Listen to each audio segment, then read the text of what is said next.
Então, olhem como às vezes, né, a ciência nos prega umas peças, né? Então, enquanto o Arthur fazia o mestrado dele, ele defendeu em 2020, né, mas ele começou antes, né, 2017. No final ali de 2017, que a gente só foi ver depois, em 2018 por aí, esse pessoal publicou um artigo no Journal of Survey Engineering, né, que é um periódico renomado internacional aí, onde eles basicamente fizeram a mesma pesquisa que nós e chegaram nos mesmos resultados que nós, né?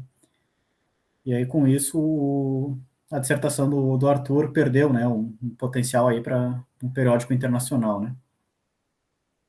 Mas eles também avaliaram a questão da geometria na estação livre por Helmert, só que e radiações, né, radiações a partir da estação livre, né, algo que o Arthur também tinha feito. Só que no caso deles, eles ignoravam o fator de escala, né? Eles só trabalhavam ali com as translações e a rotação, né? Então aqui eles têm a melhor posição para o ponto de estação, considerando 2 pontos de apoio, né? Aqui é a precisão resultante na horizontal, né? Então, resultante 2D, a mesma métrica que a gente trabalhou, e aqui é a precisão resultante no ângulo, né? No ângulo de orientação da estação. Quanto mais claro, pior, né? Quanto mais escuro, melhor, né? Então, para 2 pontos de apoio, a melhor posição é o centro, né? Para 3 pontos de apoio, também ali, né? Mais ou menos ali o centro geométrico dos 3 pontos, né? E, claro, quanto mais pontos de apoio, melhor vai ficando, né? Então, vai reduzindo aqui esses valores que também era esperado, né? Aqui ele também mostrou o achatamento da elipse, tá? Mas daí a figura do achatamento da elipse eu não vou mostrar aqui para todos os casos, né? Porque é basicamente sempre esse padrão circular aqui, né?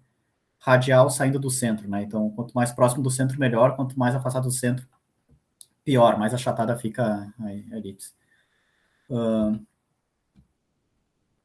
Para 4 pontos de apoio, né? Então, de novo ali o centro geométrico é a melhor opção, né? Para estacionar a estação total. E aí aqui para irradiações, né? Então aqui são os 2 pontos conhecidos. Aqui é o ponto irradiado, tá? E aqui seria, e aí o pontinho vermelho é onde seria a melhor posição para instalar a estação total, né? Aí aqui eles obtiveram resultados meio estranhos ali, né? Então, por exemplo, às vezes ali o melhor ponto era esse aqui, né? Ou aqui. Mas se a gente for olhar aqui os valores, né? De 0,42 a 0,48, de né, 0,10 a 0,25, né? Então não muda muito, na verdade, né? Então, via de regra, a conclusão que eles chegaram aqui também, né? Para o ponto irradiado, o que importa é a distância do ponto irradiado ao centroide, de novo, né? E tanto faz, né, aonde que está o ponto de estação, né? Onde foi estacionada a estação livre, né? Então, a estação livre, a posição da estação livre tem pouca importância na qualidade do ponto irradiado. O que importa mesmo é a configuração geométrica, né? Do ponto irradiado com os pontos conhecidos, né? Quanto mais próximo do centro, melhor, né? Conclusão semelhante que a gente obteve no estudo do Arthur também lá, que eu não mostrei também para condensar, né? Mas, enfim, eles também fizeram esse tipo de estudo do ângulo irradiado, né? E aí eles chegaram a essa conclusão. O que importa é o quanto mais próximo possível do centro geométrico da figura, melhor, né? Melhor a qualidade, tanto do ponto de estação quanto dos pontos irradiados, né? E, claro, quanto mais pontos de apoio, melhor, né? Isso é óbvio também. E quanto melhor a qualidade do equipamento, melhor também, né? O que também já era esperado. Mas eu, particularmente, acho que ainda tem margem para avançar, né? Então, tem um outro trabalho que eu não incluí aqui também, né? Para não ficar uma aula muito extensa, mas que segue nessa linha, né? A aula passada também tinha né? Da melhor posição para a estação livre, considerando o nivelamento trigonométrico, né? Da estação total, enfim. Então, tem uma série de trabalhos que vão nessa linha, né? Todos eles publicados no Journal of Survey Engineering, né? Que é um periódico bastante renomado aí. Então, eu acho que ainda dá para avançar. Por exemplo, esses autores eles não compararam com a estação livre convencional por ângulos e distâncias, né? Só fizeram o estudo do Helmert, né? Então, ainda está faltando aquele estudo comparativo Helmert vezes o formulário convencional de ângulos e distâncias. Esses autores assim como o Arthur, né, e ao contrário do 5A, por exemplo, né, eles não analisaram medidas de confiabilidade, né, os números de redundância e tudo mais, né. E aí, se a gente for lembrar daquela aula de confiabilidade, eu mostro lá o exemplo da estação livre, onde justamente, né, tinha boa precisão, mas a confiabilidade externa estourava muito lá, né, em função da geometria daquela estação, né. Então, também seria legal trazer análise das medidas de confiabilidade, né, não apenas precisão, achatamento da elipse, enfim. E uma suspeita que eu tenho, que aí esses autores não abordaram, e o Arthur também não, aqui, tanto o Arthur quanto eles fazem o seguinte: a partir do momento que eu resolvo a estação livre por Helmert, todos os pontos irradiados vão ser medidos no sistema local da estação e convertidos para o sistema de referência via os parâmetros da transformação que foram estimados ali, né? Então, translações, escala, enfim. Eu tenho a suspeita que, a partir do momento que a gente resolve a posição da estação, a gente consegue ter um azimuth daquela estação para cada ponto de referência, né? Então, eu tenho uma suspeita que, se a gente orientar a estação num ponto conhecido, não precisa nem fazer uma nova medida, né? Pode pegar já a medida que a gente já fez antes, né? Mas apenas imputar aquele azimuth que a gente tem, né? E fazer uma irradiação convencional, medindo ali o ângulo e a distância, ou seja, calculando as coordenadas e a precisão daquele ponto irradiado pela irradiação convencional e não aplicando os parâmetros de transformação do Helmert, eu tenho suspeita que vai dar diferente, né? Talvez até melhor. Então, isso também é interessante, né? Dá para fazer essa comparação da irradiação convencional com a irradiação via parâmetros de transformação da estação livre, né? Que foram determinados ali quando a gente determinou a posição da estação livre pelo Helmert, né? Então, enfim, tem pelo menos esses três assuntos, né? Que já devem render aí, né? Uma dissertação de mestrado, por exemplo, né? Se alguém tiver interesse, dá para ir seguindo nessa linha, que é um tema relevante aí, né? É um tema aí que, de anos em anos, o pessoal publica algum trabalho, né?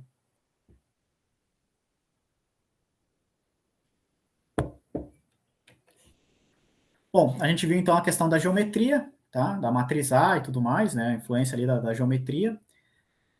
Vamos ver agora a questão, então, da matriz peso, né?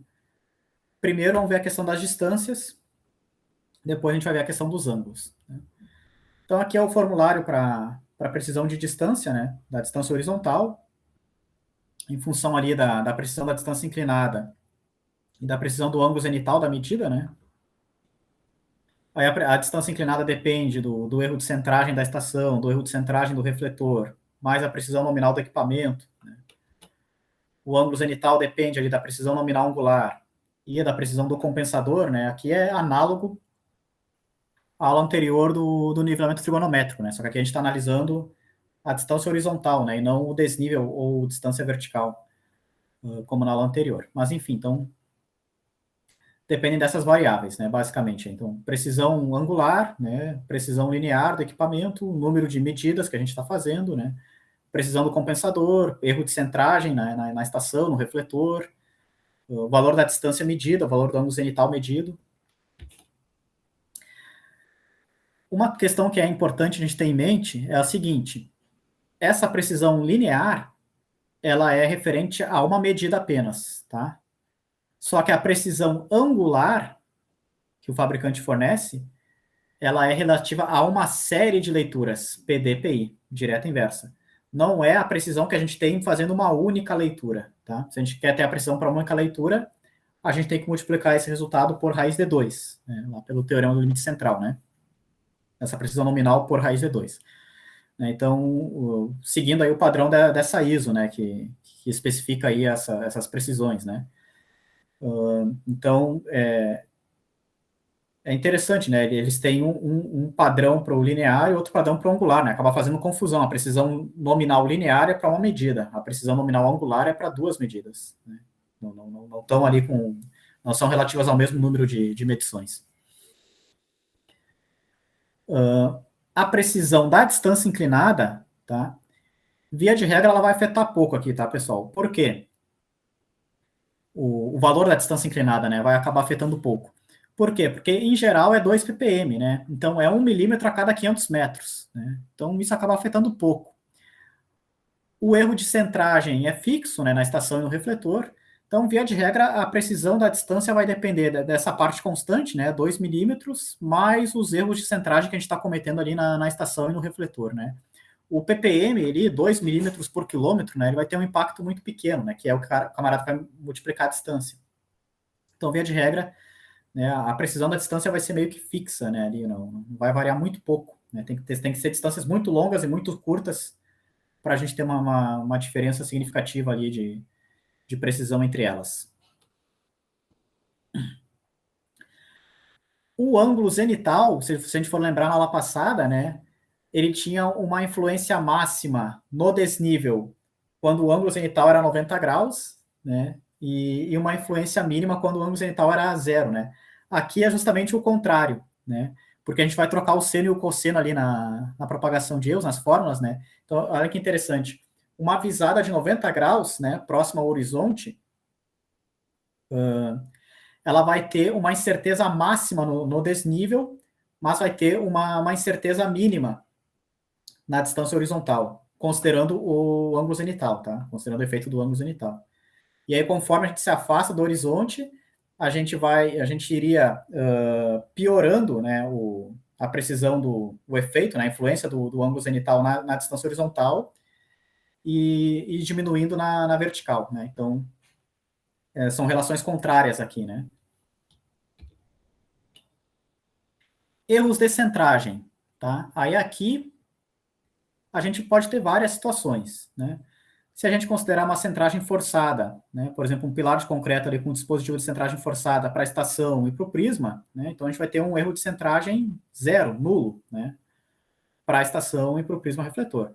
Né? Geralmente isso é o que ocorre no monitoramento, né, de estruturas, porque a gente quer uma alta precisão, né? Então, esse efeito de milímetros que a gente já vai ter da centragem, né, a gente já elimina ele, né, fazendo centragem forçada. Até porque, lembrando, né, a gente pode aumentar o número de séries que for, né, que a gente não elimina o efeito da centragem porque a gente não estaciona de novo, né. Então, esse efeito, quando a gente quer altíssima precisão, a gente recorre a métodos de centragem forçada, que obviamente são mais caros, né, porque vão requerer ali todo um dispositivo ali, né, um pilar de concreto com um dispositivo de centragem forçada. Na estação total, como a gente já viu, né, com base nivelante e prumo óptico, esse erro de centragem deve ser da ordem de 1 milímetro por metro, né, considerando a altura da estação total, né. Então, 1,5 m, 1,5 m o erro de centragem.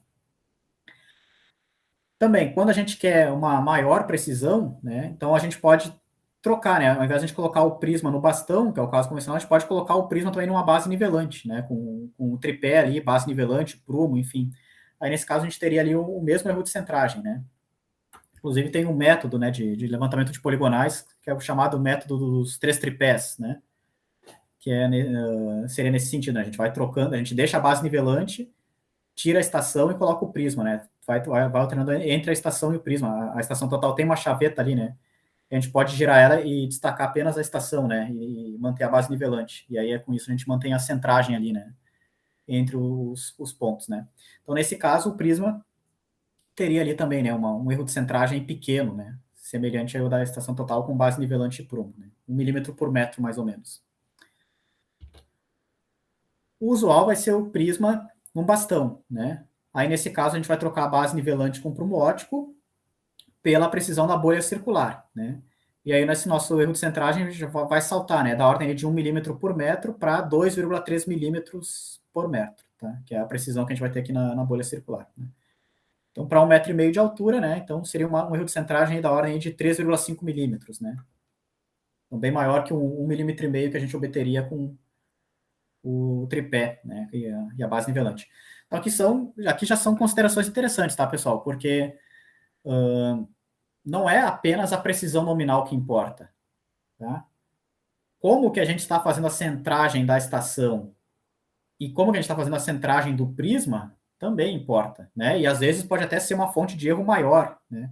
Se a gente está fazendo várias séries de leituras, o efeito dominante aqui vai ser o efeito da centragem, né? E não vai ser o efeito da precisão do equipamento. Então, muitos profissionais não têm isso em mente, né? Acham que é apenas a precisão do equipamento ali. E tem formas da gente reduzir o erro de centragem do refletor. Uma opção, né, que é muito utilizada em controle de obras é utilizar o mini prisma, né, bem próximo ali do ponto topográfico, né, claro, quando eu consigo, né, quando eu não tenho uma obstrução para fazer a visada, né. Então aqui, claro, que o ponto topográfico de interesse está aqui, né, eu estou medindo ali a poucos centímetros, né, o decímetro, sei lá, do ponto, eu vou ter um erro de centragem bem pequenininho aqui, né, se eu for considerar ali aquele valor de 2,3 milímetros por metro, né, então fica bastante reduzido. Outra opção é, eu faço a pontaria o mais próximo possível do ponto topográfico, né, ou seja, no pé do bastão, né, o mais próximo possível do pé do bastão, com a estação total.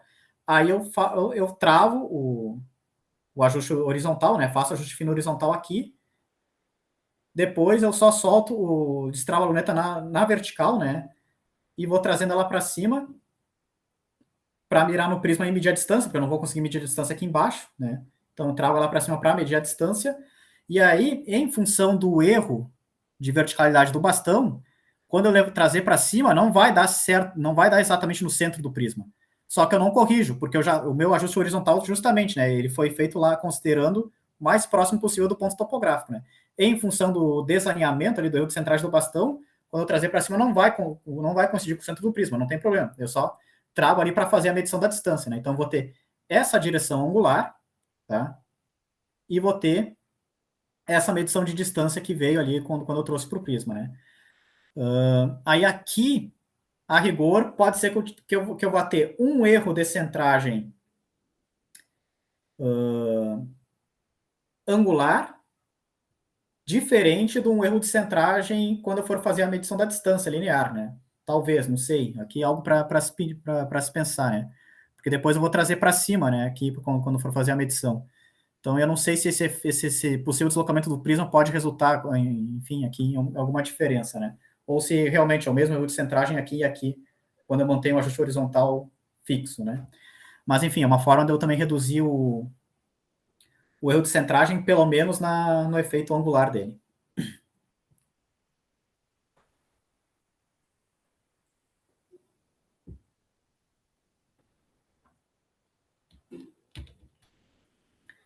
Bom, agora a questão dos ângulos, né? Então, a precisão do ângulo irradiado vai depender basicamente da precisão angular do equipamento, do efeito que o erro de nivelamento exerce, tá, no ângulo horizontal, e do erro de centragem, só que agora aqui na sua componente angular. Tá?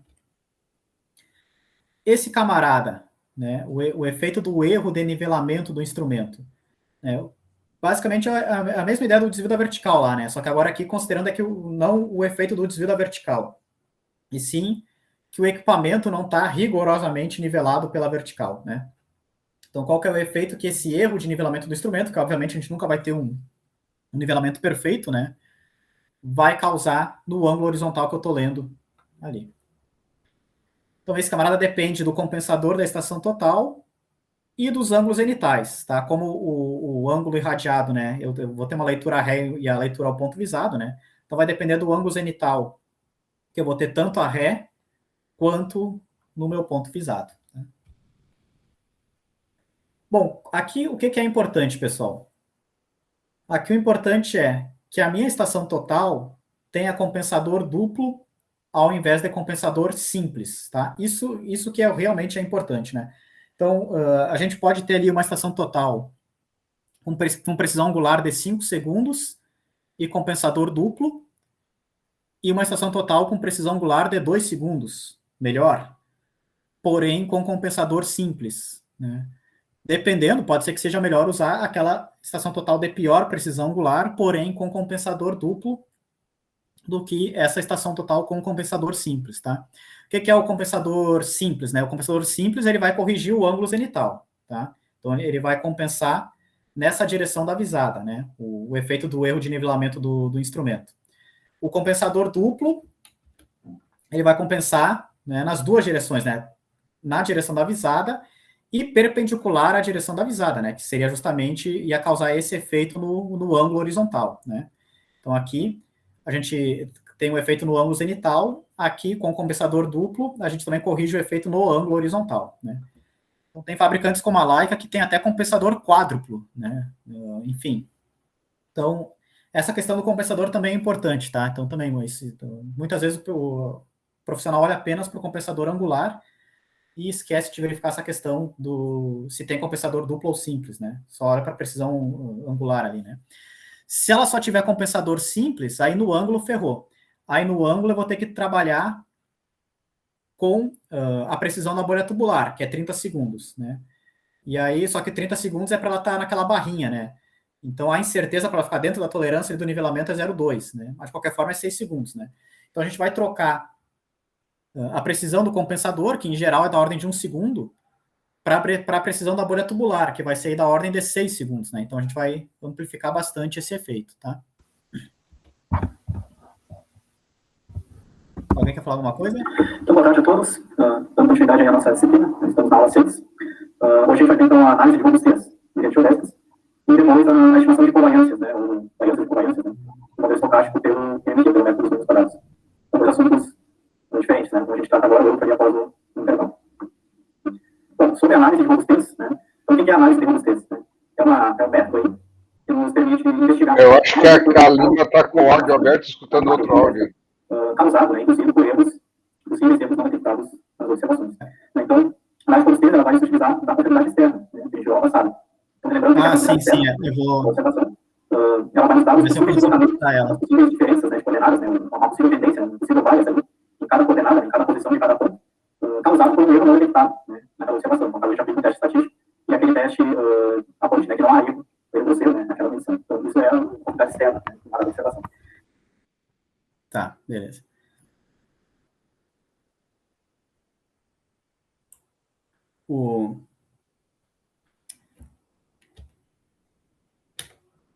Então, retomando aqui, para compensadores de 1 segundo, tá? E valores usuais aí de ângulo zenital que a gente vai ter, né? Então, aqui a gente tem várias curvas, né? Para vários ângulos zenitais da rede, 70 graus até 90, tá? E aqui a gente tem o nosso ângulo zenital de visada, né? Então, do ponto visado também, né? Variando ali de 70 graus até 90. A gente tem a influência do nivelamento, né, o erro de nivelamento da estação vai exercer sobre o ângulo horizontal. E aqui, ó, pessoal, ocorre uma redução, né, para ângulos mais próximos de 90 graus, mas aqui, ó, todos eles inferiores a 1 segundo, né. Então, na prática, essa fonte de erro ela é perfeitamente negligenciável quando a estação tem compensador duplo, tá? Se ela tiver compensador simples, aí a gente vai multiplicar esses valores por 6, mais ou menos, né? Aí tudo bem, aí pode ser que a gente chegue ali na ordem dos segundos, né? E seja significativo. Mas hoje em dia, para compensador duplo, esse efeito é desprezível, tá?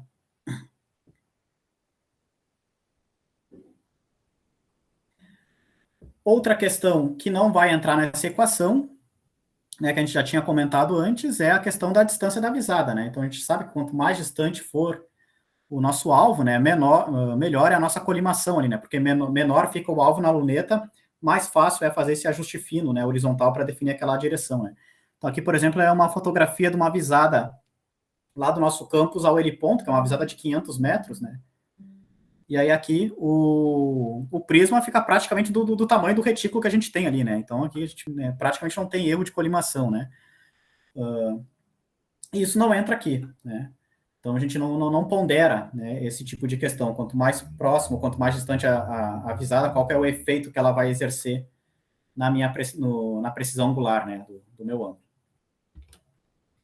E outra questão também é a colimação noturna, né? Aqui também, como o nosso curso ele tem matutino e noturno, né? A gente faz práticas noturnas lá no campus.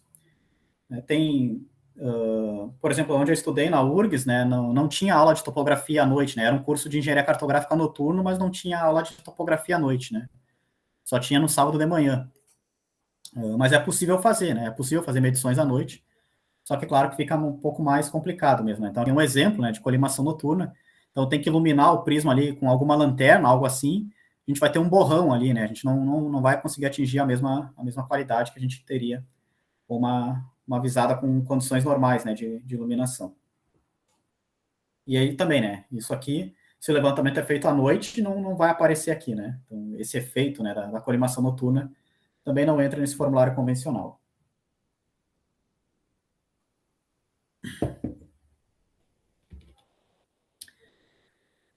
Bom, agora a questão do erro da centragem no ângulo, tá? Isso também é algo interessante, né, pessoal? Porque geralmente a gente associa a centragem, o erro da centragem com a distância, né? Então, a estação tá numa posição errada, o prisma está numa posição errada, vai afetar a distância medida. Só que a combinação centragem da estação, centragem da ré, centragem da avante, também vai induzir a um erro de centragem angular, né, no ângulo medido, né? Então aqui, por exemplo, aqui em azul a gente teria as posições corretas, né, e o ângulo irradiado correspondente. Aí aqui em vermelho a gente tem os erros de centragem, né, da estação, da ré, da avante, e o ângulo irradiado medido, contaminado por esse erro de centragem, né, diferente do ângulo irradiado original. Obviamente vai depender muito, né, de qual que é a direção e magnitude da centragem a ré e a avante e ao ponto visado, né, mas enfim. Esse efeito, ele pode ser bastante significativo, tá, pessoal? Principalmente para avisadas curtas, né? Então, ele pode acabar sendo o efeito dominante aí, inclusive, na nossa propagação de erros, né? Então, também, né, mais uma vez, né, é importante considerar a centragem. Esse efeito da centragem afeta tanto as distâncias quanto os ângulos, tá? Não é apenas a precisão nominal do equipamento que vai afetar. Aqui está uma estimativa, né, para esse erro de centragem, assumindo, obviamente, uma direção aleatória aqui, né, para todos os casos, né? Então, vai depender da precisão do refletor, né, o erro de centragem do refletor, o erro de centragem da estação, a distância da estação avante, a distância da estação a ré, e ainda dessa distância entre a ré e o ponto visado, né, entre a ré e a avante. Tá? Essa distância da ré avante, né, ela pode ser obtida por essa forma. Né? Aqui é a lei dos cossenos. Né? Então, a gente conhece essa distância, conhece esse ângulo, consegue achar aqui essa terceira distância, né, esse terceiro lado do triângulo. Bom, aí aqui a gente tem o seguinte, ó. Essa figura é bem interessante. A gente tem a distância horizontal da estação ao ponto visado, a minha avante, né, no eixo horizontal.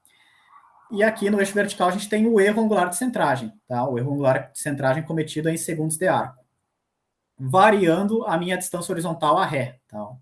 50 metros em vermelho, 100 em amarelo, 150 em verde, né? 200 em ciano, 250 em azul. Qual que é a conclusão óbvia que a gente chega aqui? Né? Aumentando a distância do ponto visado, né, da estação avante, eu diminuo o meu erro de centragem, né, o meu erro de centragem angular, em todos os casos. Bem como aumentando a distância horizontal a ré, né, eu também vou diminuindo o erro de centragem, tá?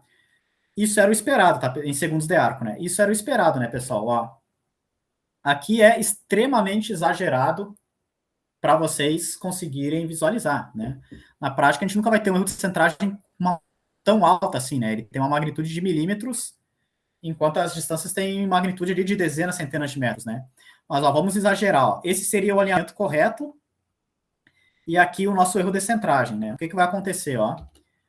Se o meu ponto visado está aqui, eu vou ter um erro de centragem muito maior do que se o meu ponto de centragem, se o meu ponto visado, desculpa, estiver aqui, né? Entendeu? Ó, é o mesmo erro de centragem linear, né? Vamos supor ali 1,5 milímetro, só que quando a gente transforma ele para angular, aí depende, ó, daí quanto maior for a distância, menor ele fica, né? Um caso extremo aqui, que a gente vai pegar essa distância e jogar lá para o infinito, né? Aí essa reta aqui vai voltar a ser paralela com a reta correta, né? Sem o erro angular da centragem, né? Então, isso já era esperado, né? Quanto maior for a distância a ré e ou avante, menor é o erro angular de centragem, tá? E além disso, ó, a gente pode ver, ó, para uma distância ré de 50 metros, olha que interessante, ó, a gente tem um erro de centragem bem alto, né? Ó. A gente pode aumentar a nossa distância horizontal avante para o valor que for, ó. Ela praticamente já estabilizou aqui nos 5 segundos, né? Então a gente pode ter uma distância avante ali de 200, 300, 400, 500 metros, o que em tese iria reduzir o meu erro de centragem. Só que como a nossa ré é de 50, já ferrou, né? Ela não vai ficar melhor do que 5 segundos, né? 5 segundos é bastante significativo, né? Tá aí dentro da precisão, se não muito pior, né? Do que a precisão da estação total, dependendo do equipamento que eu estou utilizando. Agora, quando a distância vai para 100 metros, ó, Então, essa diferença já cai bastante, né? Então, por exemplo, para 100 metros ou para 250 metros, a gente tem diferenças aqui, em geral, inferiores a 1 segundo, né? A partir de 100 metros para a distância avante, tá? Então, uma recomendação aqui que a gente teria é essa, ó. A distância horizontal ao vértice de Ré tem que ser de pelo menos 100 metros, tá? E não vale a pena também ir muito além disso, tá? Né? Então, por exemplo, ó, essa é a curva para 200 metros em ciano, né? E essa é a curva para 250 em azul, né? Não tem diferença nenhuma praticamente aqui, né? Em termos práticos, não tem diferença nenhuma entre elas. Então, a partir de 200 metros, meio que já estabilizou aqui, né? O meu erro de centragem. Claro, se eu posso fazer visadas aos prismas, como a gente tem lá os prismas refletores lá que estão a 500 metros, 1 quilômetro, beleza, ótimo. Porque eu não vou ter trabalho nenhum, né? É só apontar e fazer a medição, porque o prisma está lá instalado. Agora, se eu vou posicionar, né, fazer a instalação do prisma, aí tudo bem, né? Aí, pensando em produtividade, né, não vale a pena ir além dos 200 metros, né? Então, em resumo, esses gráficos aqui mostram, né? Esse gráfico mostra que a distância horizontal ao vértice de Ré tem que ser algo ali entre 100 e 200 metros, tá?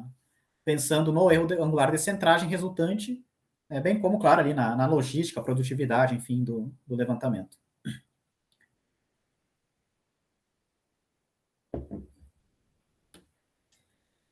E aqui é para um ângulo irradiado de 90 graus, tá? Eu fiz outros testes para outros ângulos irradiados, né? Além de 90, e dá uma pequena diferença, né? Não fica uma diferença ali, em geral, inferior a 1 segundo, né? Então tem baixa influência do ângulo irradiado no processo aqui, tá?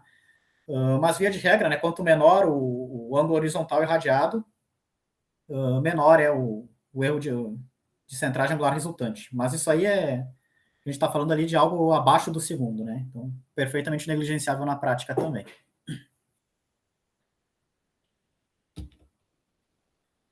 Bom, agora a gente vai ver um método de levantamento que não é muito conhecido aí, né, pelo pessoal. Por exemplo, né, não está previsto no manual do INCRA lá, né, assim como a estação livre, né, também não está prevista lá no manual do INCRA lá de georreferenciamento. Mas é um método muito interessante, tá, que a gente ensina lá para os nossos alunos lá no nosso curso técnico de agrimensura do IFSC, que é o método do alinhamento. Nesse método, a gente faz o seguinte, a gente posiciona a estação total num ponto conhecido, posiciona, né, o prisma num ponto de interesse, um ponto conhecido, desculpa, que a gente também já conhece, e mede essa distância. Beleza. Aí depois a gente coloca um prisma no vértice que a gente quer determinar. Aí aqui a gente trava o ajuste horizontal, tá? Da visada que a gente já fez pro ponto lá que a gente já conhece da rede, né? E aí a gente não vai trabalhar com ângulo, a gente só vai medir a distância, tá? Essa nova distância da estação ao novo vértice que eu quero determinar dentro desse alinhamento, tá? Aí aqui, claro, né, na prática tem primeiro a questão que se eu quero materializar esse vértice, aí primeiro eu vou ter que materializar ele, né? Então eu vou ter que fazer a colimação horizontal lá no ponto de referência, né? Depois eu vou ter que orientar ali, né, para o meu auxiliar, enfim, aonde que ele vai ter que fazer a materialização do vértice para garantir bem, para ficar bem no alinhamento. Aí depois, beleza, aí posiciona o prisma e faz a medição. Mas enfim, inserindo um ponto exatamente dentro do alinhamento, tá, desse alinhamento já conhecido, né, entre dois pontos conhecidos, e essa distância sendo menor, né, do que a distância de referência que a gente tem, olha só o que acontece. A gente vai basicamente fazer uma regra de 3. Então, a coordenada x desse ponto vale a coordenada x da estação, mais a razão, ó, entre essa distância medida, né, da estação ao ponto 1, que é o ponto que eu quero determinar, em relação à estação ao ponto 2, ao ponto conhecido, né, vezes o ΔX, vezes essa diferença na coordenada x da estação ao ponto conhecido. Então, ó, a gente vai basicamente pegar essa distância, né? Essa é a coordenada x do ponto. E a coordenada y, idem, né? Vale a y da estação, mais a razão dessas duas distâncias, vezes o meu ΔY, da estação ao outro ponto conhecido. Então, essa regra de 3, essa semelhança de triângulos, vai me dar a coordenada y do meu novo ponto do alinhamento. Se a gente for fazer a propagação de erros aqui, ó, tá? A gente vai ter essa vai ser a incerteza na coordenada x do meu novo ponto, essa vai ser a incerteza na coordenada y do meu novo ponto. Vai depender das incertezas que a gente já tem, né? Nas coordenadas do ponto de estação, né? x0, y0, x2, y2, bem como, claro, né? Nas incertezas das distâncias medidas, né? Da estação até esse novo ponto e da estação ali até o ponto conhecido, tá? Agora aqui o legal é o seguinte, ó. Como essa distância é menor do que essa, todos esses termos vão ter valores menores do que 1. Então, todas as derivadas parciais na propagação de erros resultam em valores menores do que 1, o que é ótimo, né? Se a gente está falando em propagação de erros, né, a gente quer a menor propagação possível, né? Então, ó, todos os nossos termos aqui são menores do que 1, ótimo. Além disso, só tem incerteza de coordenada e distância. Não tem nenhuma incerteza angular aqui. Então, em resumo, esse é o método de determinação planimétrica, né, mais preciso, tá? Ele é mais preciso que a irradiação, ele é mais preciso que a estação, que a poligonal, caso justo, né, um ponto de estação apenas aqui, né, a determinar, ou a estação livre, né, visando 2 pontos, ou intersecção angular, ou intersecção linear, enfim, né? Então, dentre esses métodos, considerando apenas 2 pontos de apoio, né, e um ponto a se determinar, o método do alinhamento é o mais preciso de todos, né? Então, ele é bastante interessante, né, por causa disso, ele é muito preciso, né? Isso, claro, com um ponto dentro do alinhamento. Eu posso usar o método do alinhamento, também posso utilizar o método do alinhamento, só que para o ponto aqui extrapolando, né, uma distância maior. Aí vai acontecer o contrário, aí todas as derivadas aqui vão ser maiores do que 1, né? Porque eu não vou estar interpolando, eu vou estar extrapolando, né? Também dá para usar, enfim, só não vai ter essa qualidade ótima que ele tem quando o novo ponto está bem dentro do alinhamento, né? E a outra questão é a seguinte, eu não preciso ajustar por mínimos quadrados aqui, ó. Eu só preciso fazer 2 medições por ponto, direto e inverso, para ter um controle, né? Então, além de ser o mais preciso, ele ainda é muito produtivo, né? Porque basicamente eu medi 2 distâncias, né? Uma direta e uma inversa, por exemplo, no ponto do alinhamento conhecido, e mais 2 distâncias no ponto que eu quero determinar. É isso. Então, ele também é bastante produtivo, tanto em campo quanto em termos de cálculo, né? Não vai entrar ajustamento por mínimos quadrados aqui, nem nada disso, né? A gente simplesmente entra com as distâncias médias aqui, direta e inversa, e pronto, né? Já consegue calcular a posição daquele ponto. E mais uma propriedade dele é a seguinte, ó.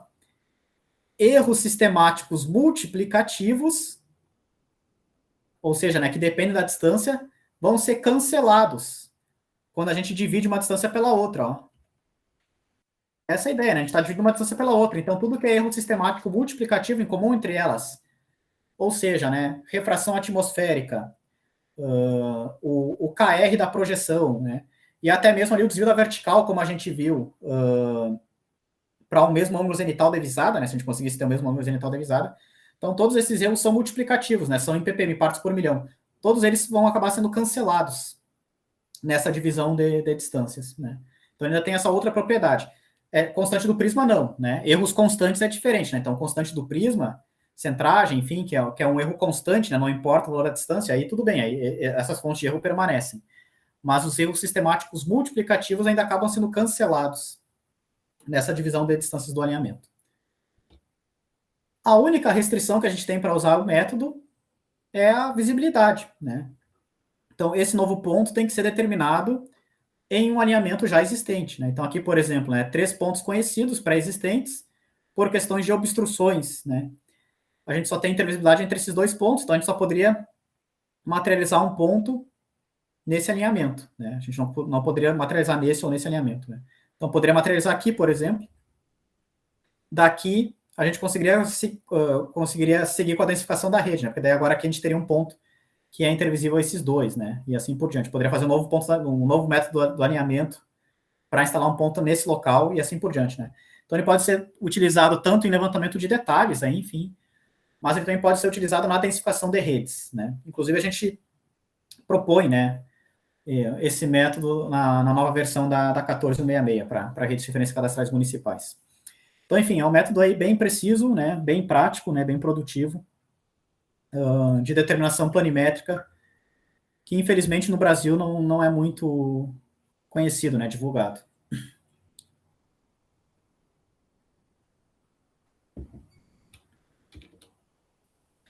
Bom, agora comentários gerais, então, sobre o planejamento da rede, né? Então, a gente viu aí a questão da geometria, né, a questão da precisão linear, a questão da precisão angular, né, métodos alternativos, né, então rede, aquela proposta de ressecção em rede, né, estação livre em rede, a estação livre, o alinhamento, o poligonal, enfim. Mas como é que a gente faz para planejar a rede, né? Então, primeira questão, o efeito relativo ângulo-distância, tá? Então, aqui é importante, ó, pessoal, uma coisa é o erro angular em segundos de arco, né? 1 segundo, 2 segundos, né? Até mesmo aquela questão da centragem, né? Então, quanto maior for a distância, menor é o erro angular de centragem, tá? Mas quanto maior for a distância, obviamente, né? Maior é o efeito que aquele erro angular vai causar na posição do ponto, né? Então, aqui a gente tem um efeito relativo, ó. A gente tem o mesmo erro angular, né? E aí, obviamente, né, quanto maior for a nossa distância, maior vai ser esse efeito, ó, que esse erro angular vai causar na posição do ponto, né, na resultante 2D do ponto que eu estou visando ali, né. Então, aqui agora a gente tem que ver essa questão. Então, dependendo da precisão angular do equipamento e da precisão nominal, linear do equipamento, pode ser que o efeito mais significativo seja do ângulo, ou pode ser que seja da distância, né? Então, olha só que interessante, ó. Então, aqui a gente tem distâncias divisadas de 0 a 1 quilômetro, tá? Distâncias horizontais, né? De 0 a 1 quilômetro. Em azul, a gente tem o gráfico da precisão linear clássica, 2 milímetros mais 2 ppm, né? Então, parte de 2 e chega lá em 4 para 1 quilômetro. E olha que legal, ó. Para uma estação total de 2 segundos, ó, esse é o efeito resultante que a gente tem, ó. Na posição 2D do ponto visado, né? Então, aqui a gente está convertendo o 2 segundos em efeito radial aqui, né? Tem lá do Pitágoras aqui, né? Tem o ângulo, né? Tem a hipotenusa, enfim, aí tem o cateto que a gente quer ali, né? O cateto adjacente. Então, olhem, ó. Para visadas de até 200 metros, o efeito dominante é a da precisão linear, né? A partir de 200, 250 metros, começa a ser o efeito da precisão angular, tá? Agora, se o equipamento tem uma precisão angular de 1 segundo, né, aí, obviamente, né, ele vai ter um efeito reduzido aqui, né? Então, ó, para uma estação total com precisão angular de 1 segundo, até cerca de 700 metros, o efeito dominante é o efeito linear, né? E só a partir de 700 metros é que o efeito angular é que começa a ser mais significativo, né? Então, vai depender muito, né, qual que é o efeito dominante, né? Se é o efeito da distância ou do ângulo. Vai depender muito das minhas distâncias de visada, né? E da precisão, obviamente, do equipamento, né? Tanto linear quanto angular. Oi, Evandro. Pode falar, Rubem. Aqui, nesse gráfico, está sendo considerado somente as precisões nominais, né? Isso, ignorando a centragem, ignorando a Isso, centragem. porque o que acontece? Com na década de 90, com a entrada dos medidores eletrônicos de distância, nós tivemos uma imersão, né, dos valores. Né? Se tinha hora que eu queria muito ter tido a possibilidade de conversar, era com o nosso querido Camil, né?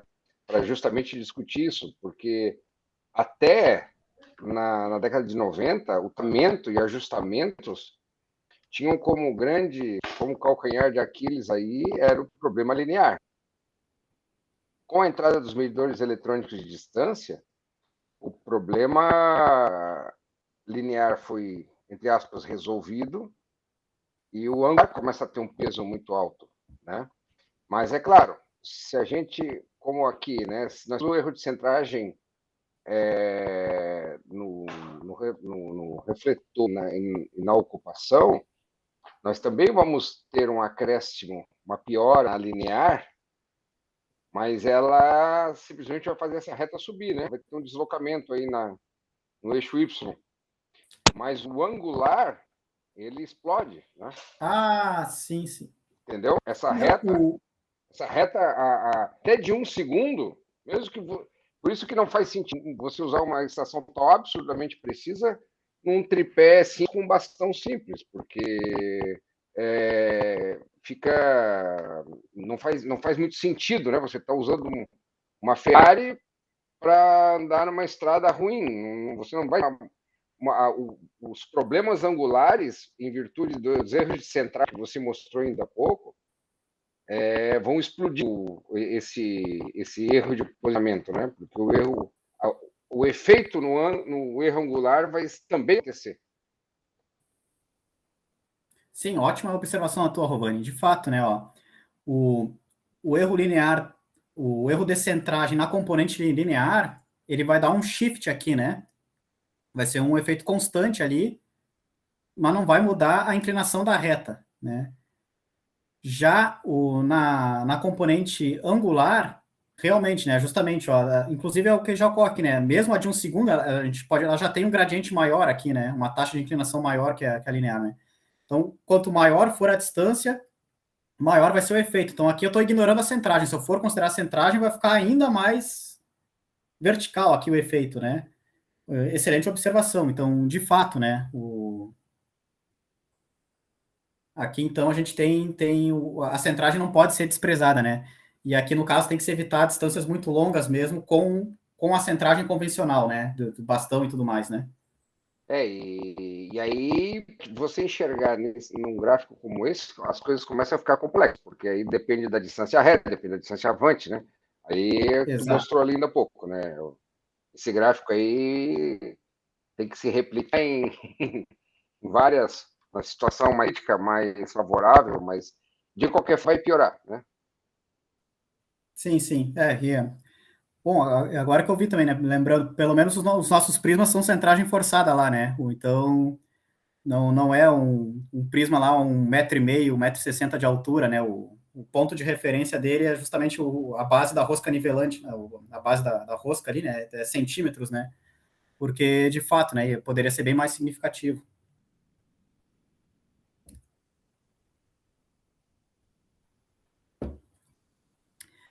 Bom, enfim, então, tem todas essas questões, né? Então, aqui eu mostrei sem a centragem, né? Claro, a gente poderia incluir também, mas, de qualquer forma, é uma análise complexa, né, pessoal? Então, aí, dependendo da distância, da precisão do equipamento, do método de centragem, né? Então, pode ser que a gente tenha uma maior influência linear ou angular, né? Na posição do ponto, tá? Isso tudo, pessoal, que eu tô falando é pensando no ponto, tá? Então, a gente não está mais analisando aqui se é o erro em segundos, né? A gente está pensando no efeito que isso causa na coordenada, na posição do ponto, né? Do ponto levantado ali. Que é justamente o que a gente está fazendo, né? Transformando incertezas angulares em incertezas radiais aqui, né? Lineares em função da distância medida. Outra questão é a seguinte: geralmente a gente vai ter mais distâncias do que ângulos nas nossas redes. O caso clássico, né? Ré e Vante. Ré e Vante é um ângulo, mas eu consigo medir duas distâncias, né? Eu consigo medir a distância desse ponto para Ré e desse ponto para Vante. Além disso, eu ainda posso considerar que, estando aqui, eu também consigo medir a distância, né? Então, eu posso, cada medição de distância aqui, eu posso medir duas vezes, né? Estação, ponto visado, depois eu alterno. Estação, ponto visado, seja Ré ou Avante, né? Então, cada distância eu consigo medir duas vezes. Ângulo eu não consigo medir duas vezes, né? Eu só tenho esse ângulo nesse ponto de estação, né? Esse ângulo não se repete, né? E além disso, tem essa questão, né? Como o ângulo depende de duas leituras e a distância só depende de uma só, né? Então só do ponto visado, né? Então eu vou ter mais ângulos do que distâncias, tá?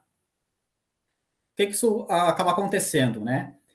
As distâncias, elas vão ter melhor controle, melhor confiabilidade, né? Número de redundância maiores do que os ângulos, né? E menor correlação nos resíduos.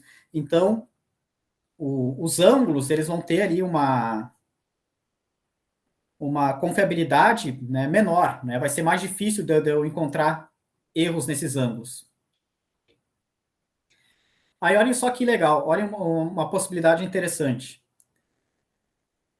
Dependendo da aplicação, da geometria e etc., né, todas essas variáveis que a gente está vendo, mas, enfim, a gente pode piorar a precisão angular do equipamento, e fazendo isso, o que a gente faz? Quanto menor o peso de uma observação, geralmente, né, maior são os resíduos esperados para ela, ou seja, a gente aumenta o número de redundância, tá? Quando a gente tira o peso de uma observação, a gente está dando, né, aumentando o número de redundância dela, porque ela fica mais livre para ser ajustada, né? Então ela começa a ter um controle de erros maior, né?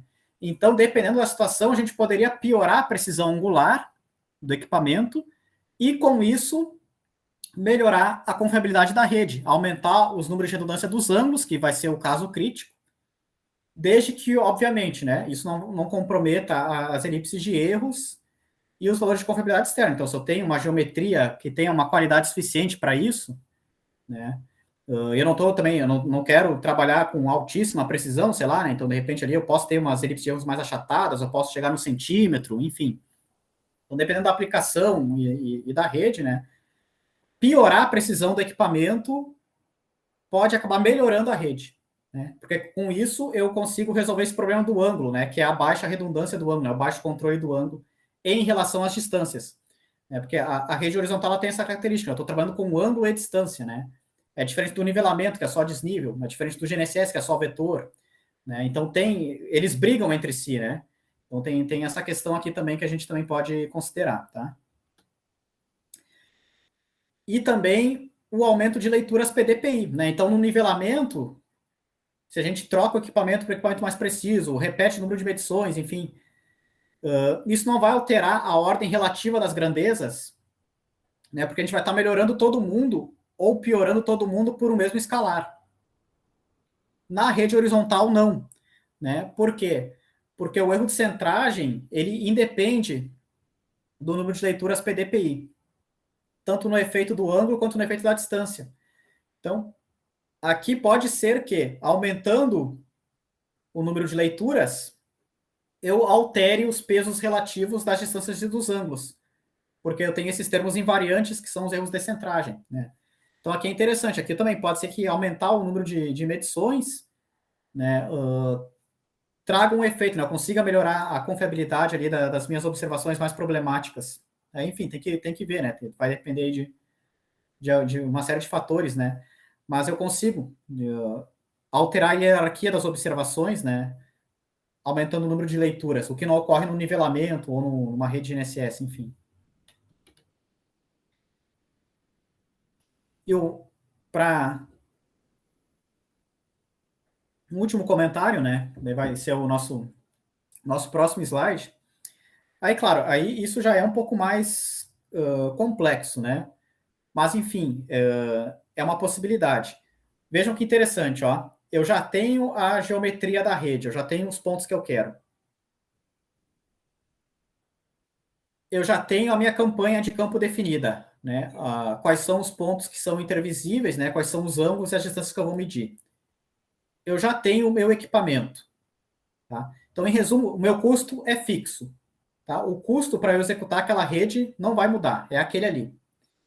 Só que, justamente, como tanto a matriz de covariância dos parâmetros quanto as medidas de confiabilidade das observações dependem da matriz A, se eu mexer sensivelmente na posição dos pontos, eu vou alterar os ângulos e as distâncias, de tal forma que eu vou estar alterando as elipses de erro e as medidas de confiabilidade, sem alterar os custos da rede. São os chamados métodos de solução analítica do planejamento da rede. Então, olhem que interessante, ó. Tem vários na literatura, né? O Kuang foi um dos pioneiros, né, nesse assunto. Mas aqui, um exemplo desse estudo, na barragem de Mossul, né, que é a maior barragem do Iraque. Então, ó, pontos a serem monitorados na estrutura, pontos fixos da rede, né, que não tem como mexer, e os demais pontos aqui, né, os demais pontos da rede. Olhem que legal, pessoal. Em vermelho, nós temos as elipses de erro dos pontos com a rede inicial, né? O planejamento inicial que foi feito. Aí o que acontece? Para cada um desses pontos, ó, eu permito um deslocamento na sua posição, de tal forma que não vá perder a intervisibilidade com os demais, obviamente, né? Então aqui cada ponto vai ter um raio de deslocamento, né, diferente em x e y, né? Para que eu não perca a intervisibilidade com os demais. E aí, ó, tem esse método de solução analítica que dentro dessa janela, né, desse raio que eu defini para cada ponto, ele consegue otimizar a posição dos pontos de forma simultânea. E aí, ó, a gente tem a rede final, com as elipses de erros finais dos pontos, ó, fazendo essa otimização simultânea na posição dos vértices. Então, ó, tem casos extremos, ó, como mais notável esse ponto, né? Olhem como é que é a elipse de erros desse ponto na geometria inicial da rede e como ela fica na geometria final, mexendo ali um pouco na sua coordenada, bem como nas dos demais, né? Esse aqui também, né? Esse aqui também tem uma diferença expressiva. Esse aqui também reduziu bastante, né? Então, enfim. Então, aqui é muito legal, né? Então, deslocamentos, nesse caso, é a maior barragem do Iraque, né? Então, esses deslocamentos, tá, pessoal? Só para vocês terem noção, são da ordem de centenas de metros, né? Então, a gente está vendo aí o efeito que deslocamentos da ordem de centenas de metros dos pontos, né? Acabam exercendo na qualidade da rede, que nesse caso, nas elipses de erros. Mas também daria para analisar os números de redundância, né, e tudo mais, né? Então, de novo, ó, pessoal, é a mesma rede, tá? Com o mesmo equipamento, as mesmas visadas, o mesmo custo. A diferença é onde eu vou materializar cada ponto, né? E aí eu posso ter uma rede muito melhor, simplesmente alterando a posição, o local de materialização de cada vértice, né? De tal forma, claro, que eu não perca a intervisibilidade com os demais, né? Então, esses são os métodos de solução analítica, né? De redes geodésicas. Agora, claro, no ambiente urbano, isso é muito mais problemático, né?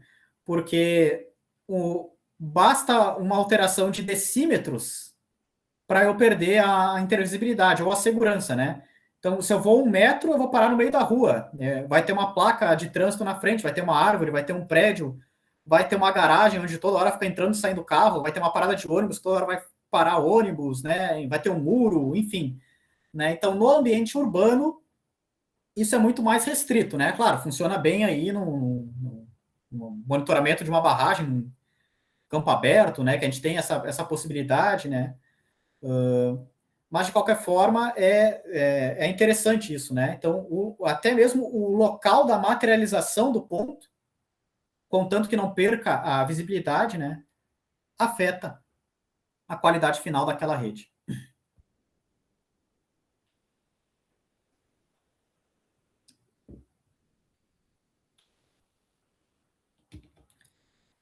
E é isso, tá? Então, por hoje, redes horizontais com estação total, né? Essas seriam aí as principais considerações, né?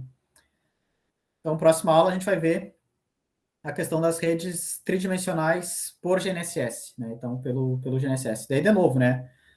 Mas tem rede tridimensional com estação total. Bom, daí vale as ressalvas que a gente fez na aula de hoje para a rede horizontal e as ressalvas que a gente fez na aula passada, né, para o nivelamento trigonométrico com a estação total, né? Então, enfim, a aula que a gente vai ver a questão plana e altimétrica tridimensional, mas essencialmente aí o caso do GNSS.